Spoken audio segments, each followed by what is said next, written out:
தங்களுக்கு என்ன செய்வார்கள்? ஆதாயப்படுத்திக் கொள்ளுவார்கள். தந்திரமான வார்த்தைகள். அவர்களுடைய உள்ளத்தில் என்ன இருக்கும்? பொருளாசை இருக்கும். அவருடைய உள்ளத்தில் என்ன இருக்கும்? பொருளாசை இருக்கும்.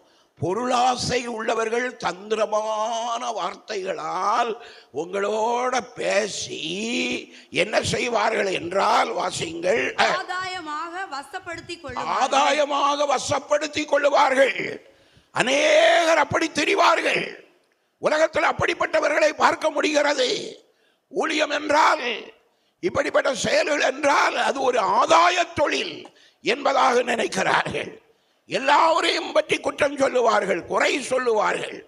தாங்கள் மட்டும் பெரிய பரிசுத்தவான்கள் போல என்ன செய்வார்கள்? காட்டுவார்கள். சிலர் இந்த அற்புத அடையாளங்களை எல்லாம் கண்டு அவர்களுக்கு பின்னால ஓடுகிறது. ஓடவே கூடாது.